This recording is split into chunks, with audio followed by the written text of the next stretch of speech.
Leaders.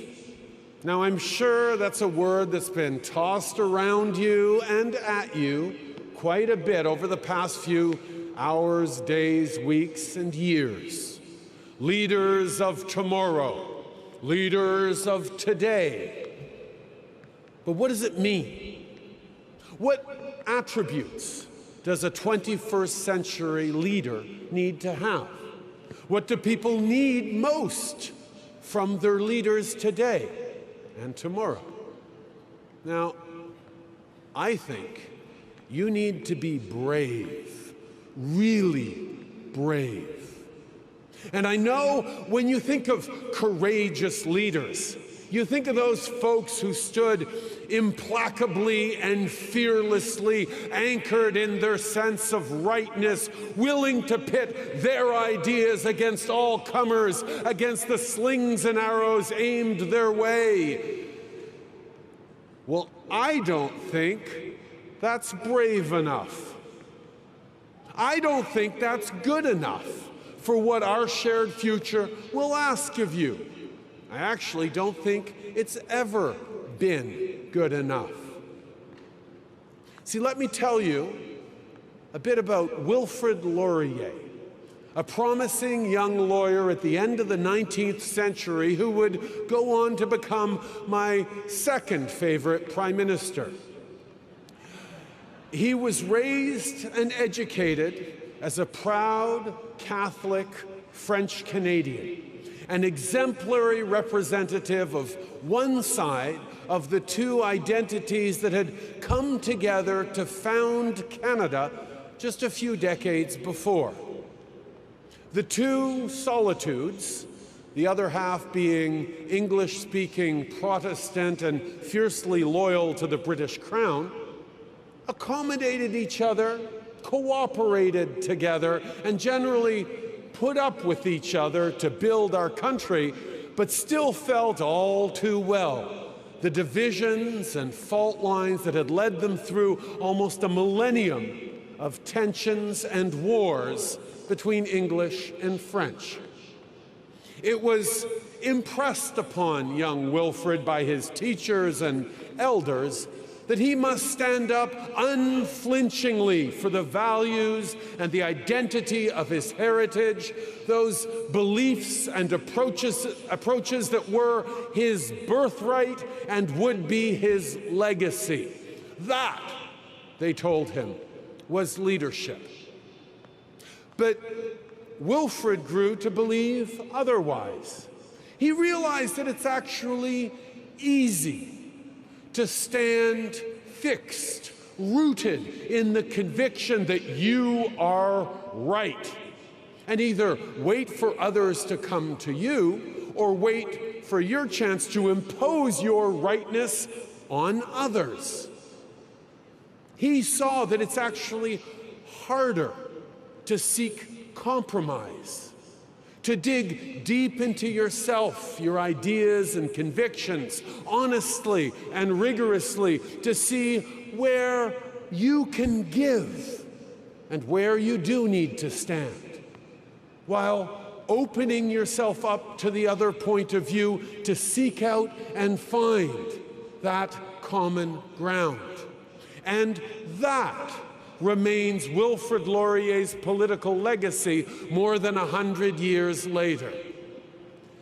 To let yourself be vulnerable to another point of view, that's what takes true courage. To open yourself to another's convictions and risk being convinced, a little or a lot, of the validity of their perspective. Now that's scary. Discovering that someone you vehemently disagree with might have a point, might even be right. But it shouldn't be scary or threatening, particularly to all of you who have worked so hard these past years to pursue truth, to learn, to grow. Being open to others is what has gradually led Canadians to the understanding that differences can and must be a source of strength, not of weakness. And I say gradually because 20th century Canadian history is filled with counterexamples and terrible setbacks that we're still trying to remedy today, most notably the systemic marginalization and oppression of Indigenous peoples.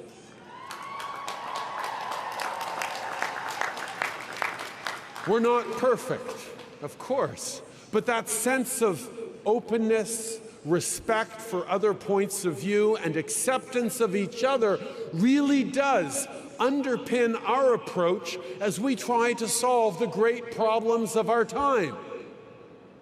And not because we're nice, but of course we are, but because by bringing together diverse perspectives, you get a much better shot at meeting those challenges. And that's how we come back to you and the leaders the world needs you to be.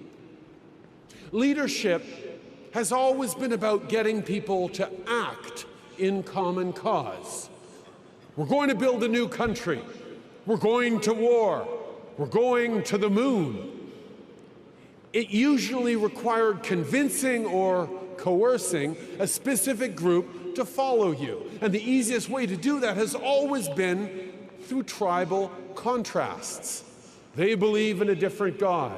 They speak a different language. They don't want the same things as we do. But the leadership we need most today and in the years to come is leadership that brings people together.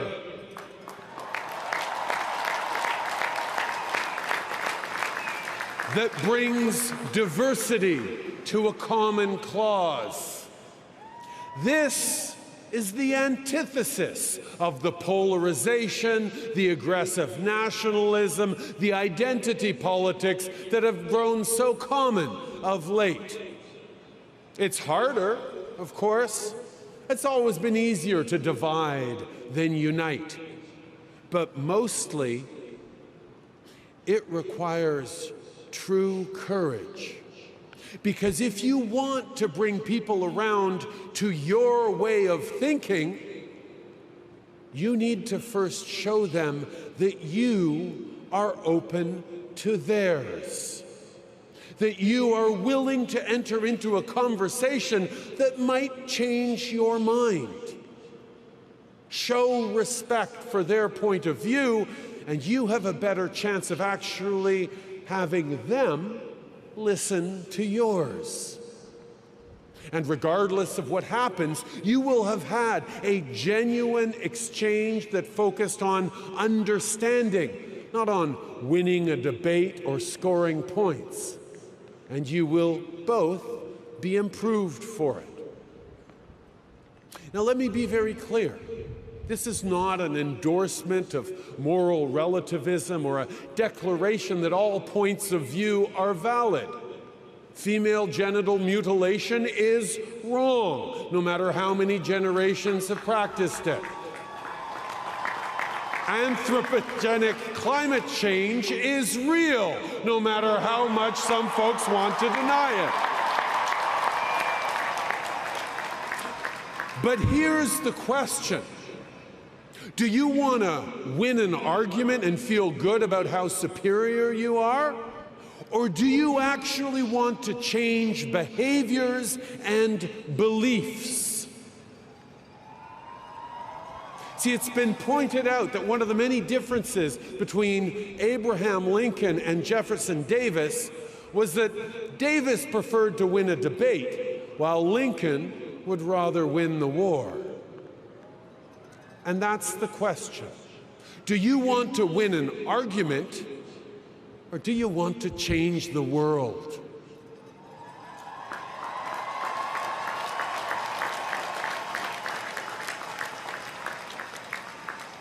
With malice toward none and charity toward all.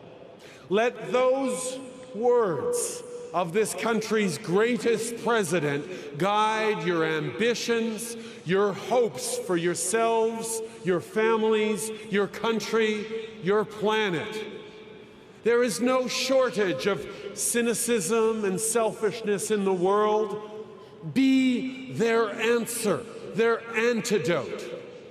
I am abundantly optimistic about the future because of you. It is yours to make and mold and shape. The world eagerly awaits, indeed requires, your ideas, your initiative, your enterprise, your energy, your passion and compassion, your idealism and your ambition. But remember that true courage is the essential ingredient in all your efforts. Congratulations, class of 2018. Now go change the world. Merci.